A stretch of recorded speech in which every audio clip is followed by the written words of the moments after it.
राधे राधे दोस्तों, आपका हमारे YouTube चैनल पर स्वागत है। आज हम आपको सनातन धर्म के विविध ग्रंथों और उनके दर्शनों के बारे में बताएंगे। सनातन धर्म बहुत व्यापक और प्राचीन है। इसका न कोई आदि है और न अंत। सनातन धर्म, इसके ग्रंथों की संख्या अपार है। किसी और धर्म के इतने ग्रंथ संसार में कहीं भी उपलब्ध नहीं हैं। सनातन धर्म के आधार ग्रंथों में वेद, वेदांग, उपवेद, इतिहास और पुराण, स्मृति, दर्शन, निबंध और आगम ग्रंथ शामिल हैं। वेद अनादि हैं। इनका किसी ने निर्माण नहीं किया है, इसलिए इन्हें अपौरुषेय कहा जाता है। वेद चार हैं: ऋग्वेद, यजुर्वेद, सामवेद और अथर्ववेद। वास्तव में वेद एक ही है, लेकिन महर्षि वेदव्यास ने विषयवार अध्ययन की सुविधा के लिए ये इनके चार भाग कर दिए। ऋग्वेद को विश्व का सबसे पहला ग्रंथ होने का गौरव प्राप्त है। यूनेस्को ने इसे संसार का पहला ग्रंथ माना है। ये वेदों का ज्ञान भाग है। इसमें सृष्टि में पाए जाने वाले उन तत्वों का विवेचन है जिनसे सृष्टि का निर्माण हुआ है। ये तत्व ज्ञान विषयक है। इसमें कुल 10,552 मंत्र है। यजुर्वेद कर्म प्रधान वेद है, जिसमें 1175 मंत्र हैं, जिनमें पुरुषार्थ और कर्म का विवेचन है। यजुर्वेद में ये बताया गया है कि सृष्टि रचना के तत्व किस तरह कार्य करके इसकी रचना करते हैं।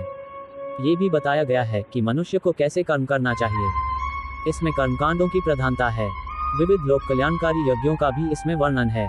इसका उपवेद धनुर्वेद है। सामवेद में विभिन्न कलाओं का वर्णन है। इसमें ईश्वर की आराधना और भक्ति की प्रधानता है। इसी कारण भक्तों और योगियों का ये प्रिय ग्रंथ है। भगवान श्री कृष्ण ने गीता में कहा है कि वेदों में मैं सामवेद हूँ। सामवेद का उपवेद गांधर्व वेद है, जो छंद और स्वर तथा गायन के लिए प्रसिद्ध है। इसके मंत्रों की संख्या 1875 है, जिनमें से अधिकतर ईश्वर की भक्ति से ओतप्रोत हैं। अथर्ववेद अर्थ, धन, वैभव आदि की विवेचना करता है। इसे वेद का विज्ञान कांड कहा जाता है।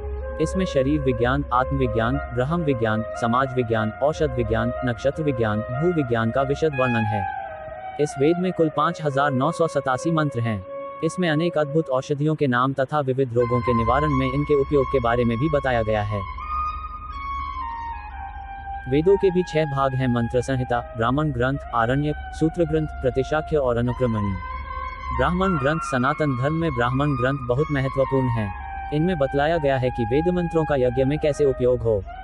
ऋग्वेद के ब्राह्मण ग्रंथों में ऐत्रेय ब्राह्मण और शानखान ब्राह्मण शामिल हैं। कृष्ण यजुर्वेद के ब्राह्मण ग्रंथों में तैत्तिरीय ब्राह्मण और तैत्तिरीय संहिता का मध्यवर्ती ब्राह्मण शामिल हैं। शुक्ल यजुर्वेद के ब्राह्मण ग्रंथों में शतपथ ब्राह्मण है। सामवेद के ब्राह्मण ग्रंथों में तांड्य पंचविश ब्राह्मण, षड्विंश ब्राह्मण, संविधान ब्राह्मण, वंश ब्राह्मण, संहितोपनिषद ब्राह्मण, जैनिनीय ब्राह्मण और जैमिनीय उपनिषद ब्राह्मण शामिल हैं। अथर्ववेद का ब्राह्मण ग्रंथ गोप्थ ब्राह्मण है। आरण्यक ग्रंथ ये वेदों का गद्य वाला खंड है। इनमें दर्शन और ज्ञान की बातें हैं। इनका अध्ययन अरण्य यानी वनों में किया जाता था, इसीलिए इनका नाम आरण्यक ग्रंथ पड़ा। इनका मुख्य विषय यज्ञ अनुष्ठान न होकर अनुष्ठानों की आध्यात्मिक मीमांसा है। ब्राह्मण ग्रंथों की तुलना में इनका आध्यात्मिक महत्व अधिक है। प्रमुख आरण्यक ग्रंथ हैं ऐत्रेय आरण्यक, शानखान आरण्यक, तैत्तिरीय आरण्यक, बृहदारण्यक और तावलकर आरण्यक। उपनिषद वेदों को सहज और सरल रूप से समझने तथा समझाने के लिए प्राचीन ऋषियों ने उपनिषदों की रचना की। इनमें वेदों का निचोड़ है। इन्हें वेदांत भी कहा जाता है। गीता और ब्रह्मसूत्र के आधार भी उपनिषद ही हैं। ये अध्यात्म का महासागर हैं। उपनिषदों में ईश्वर और उसकी सृष्टि की सुंदरता का ऐसा अद्भुत और अलौकिक वर्णन है, जिसे आत्मसात करके पूरा विश्व ईश्वर की दिव्य कृति दिखने लगता है। उपनिषदों को भारत ही नहीं बल्कि विश्व के महानतम विचारकों और ऋषितुल्य विभूतियों ने मानव के चिंतन की सर्वोच्च अवस्था की अभिव्यक्ति माना है। महान दार्शनिक डॉक्टर सर्वपल्ली राधाकृष्णन ने कहा है कि उपनिषद मनुष्य के चिंतन की पराकाष्ठा हैं। इसके आगे कोई चिंतन संभव ही नहीं है। उपनिषदों की कुल संख्या 108 है। ऋग्वेद के 10 उपनिषद हैं, शुक्ल यजुर्वेद के 19, कृष्ण यजुर्वेद के 32, सामवेद के 16 और अथर्ववेद के 31 उपनिषद हैं। उपनिषदों का मुख्य उद्देश्य मानव को आत्मतत्व और ब्रह्मज्ञान से अवगत कराना है, जो उसे जन्म मरण के चक्र से मुक्त कर मोक्ष प्राप्त करने में सहायक है।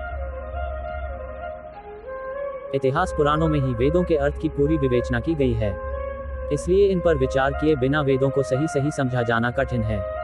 इसी कारण इतिहास पुराणों को वेद का उपांग कहा जाता है। महर्षि वाल्मीकि द्वारा रचित रामायण और वेदव्यास द्वारा रचित महाभारत मुख्य इतिहास ग्रंथ हैं। हरिवंश पुराण महाभारत का ही परिशिष्ट है, इसलिए इसे भी इतिहास माना जाता है। अध्यात्म रामायण और योगवाशिष्ठ को भी इतिहास ग्रंथों की श्रेणी में रखा गया है। पुराणों की संख्या 18 है। पुराणों में वेदों के सभी विषयों का विस्तार से प्रतिपादन किया गया है। इनमें ब्रह्मपुराण, पद्म पुराण, विष्णु पुराण, शिव पुराण, वायु पुराण, श्रीमद्भागवत पुराण, नारदीय पुराण, मार्कंडेय पुराण, अग्नि पुराण, भविष्य पुराण, ब्रह्मवैवर्त पुराण, लिंग पुराण, वराह पुराण, स्कंद पुराण, वामन पुराण, कूर्म पुराण, मत्स्य पुराण, गरुड़ पुराण और ब्रह्मांड पुराण शामिल हैं।